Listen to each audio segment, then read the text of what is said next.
मैं भीमराव अंबेडकर। आज से 133 साल पहले 14 अप्रैल को मेरा जन्म हुआ था। कुछ ही दिन बाद मेरा जन्मदिन आ रहा है। मैंने इस देश के लिए, यहाँ के दलित एवं पिछड़े समाज के लिए क्या किया, उसका मुझे जिक्र करने की जरूरत नहीं है, पर एक बात से मेरा दिल दुखता है और वो मुझे आज कहना है। आपको ये वादा करना है कि आने वाले 14 अप्रैल से पहले जो मैं आपको कहूं उसका आप खुद पता करें। आजकल इंटरनेट पर गूगल सर्च करने से सब मिलता है। मेरे बारे में तो इंटरनेट भरा पड़ा है, बस आपको अपने मोबाइल फोन में गूगल सर्च करना है। मेरा जन्मदिन आने से पहले मैं जो आपको बता रहा हूं उसकी हकीकत का खुद पता लगाएं। पहली बात, जब पूरे देश के सब बड़े लोग कांग्रेस पार्टी में होना अभिमान की बात मानते थे, तब भी मैं कांग्रेस पार्टी में नहीं रहा। दूसरी बात, मुझे आजाद भारत का पहला कानून मंत्री कांग्रेस में ना होते हुए भी इसलिए बनाया गया क्योंकि वो मेरी काबिलियत थी, क्योंकि उस टाइम देश का संविधान और दूसरे बहुत से कानून बन रहे थे। तीसरी बात, कानून मंत्री रहते हुए मुझे कांग्रेस के प्रधानमंत्री नेहरू और बाकी कांग्रेस के सभी लोगों ने हमेशा बेइज्जत किया, और इतना ज्यादा बेइज्जत किया कि आखिर में मुझे 1951 में इस्तीफा देना पड़ा। इस्तीफा देते समय मैंने इस्तीफा लेटर में सब डिटेल में लिखा कि मुझे कैसे कैसे बेइज्जत किया गया। उस लेटर के महत्वपूर्ण बिंदु ये हैं। पहला, मुझे कभी भी कोई महत्वपूर्ण पद कैबिनेट में जानबूझकर नहीं दिया गया और हमेशा साइडलाइन करके बेइज्जत महसूस कराया गया। दूसरा, नेहरू को दलितों की संरक्षण की बिल्कुल चिंता नहीं थी, बल्कि उसको मुसलमानों के संरक्षण में ज्यादा रुचि थी। तीसरा, नेहरू ने देश की विदेश नीति की वॉट लगा रखी थी। एक भी देश भारत के साथ नहीं खड़ा था, और कश्मीर के मुद्दे पर तो उसने और ज्यादा हालत खराब कर दी थी।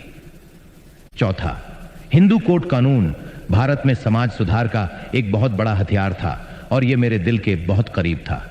इसको नेहरू ने कभी पास नहीं होने दिया। मैंने जितनी कोशिश की, नेहरू और कांग्रेस ने उतना ही ज्यादा रोड़ा अटकाया। इन सब बातों से परेशान और बेइज्जत होकर मुझे अंत में इस्तीफा देना पड़ा। आप इसका पता करो गूगल से। मेरा ओरिजिनल इस्तीफा लेटर कांग्रेस काल में रिकॉर्ड से गायब करवा दिया गया, परंतु आज सोशल मीडिया और इंटरनेट का जमाना है तो कुछ भी छुपाया नहीं जा सकता, इसलिए मेरे इस्तीफा लेटर की कॉपी इंटरनेट पर मिल जाती है। इसके बाद पहली बार देश में लोकसभा के चुनाव 1952 में हुए। मैं चुनाव जीतकर भारत की पहली लोकसभा में जाना चाहता था। मैंने अपनी पार्टी से मुंबई से चुनाव लड़ा। कांग्रेस ने मेरे ही पीए नारायण कजरोलकर को मेरे सामने अपनी टिकट पर खड़ा करके षड्यंत्र करके मुझे 15,000 वोट से हरा दिया और बेइज्जत किया। मैं भारत की पहली लोकसभा में नहीं जा सका।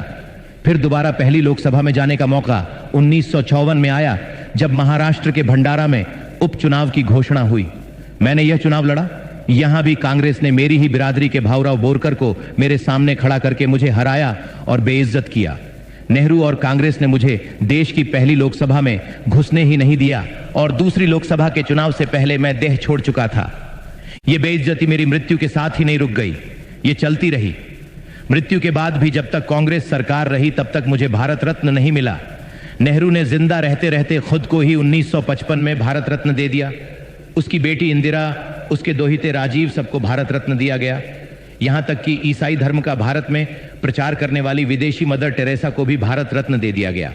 बहुत लोगों को भारत रत्न उनके जीवन काल में ही मिल जाता है, पर मुझे मेरी मृत्यु के 30 साल बाद जब वीपी सिंह की गैर कांग्रेसी सरकार आई, तब जाके इसके काबिल समझा। मुझे बड़ा दुख होता है जब मैं ये देखता हूं कि मेरा अपना समाज, जिसके लिए मैंने अपना सब कुछ कुर्बान कर दिया, वो उन लोगों का वोट बैंक बना हुआ है जिन्होंने ना केवल जिंदगी भर बल्कि मरने के बाद भी मुझे इतना बेइज्जत किया। आशा है कि यह जो कुछ मैंने कहा है, इसकी सच्चाई का आप लोग मेरे जन्मदिन 14 अप्रैल से पहले खुद पता लगा लेंगे और मुझे जन्मदिन का यह सच्चा तोहफा देंगे। भारत माता की जय।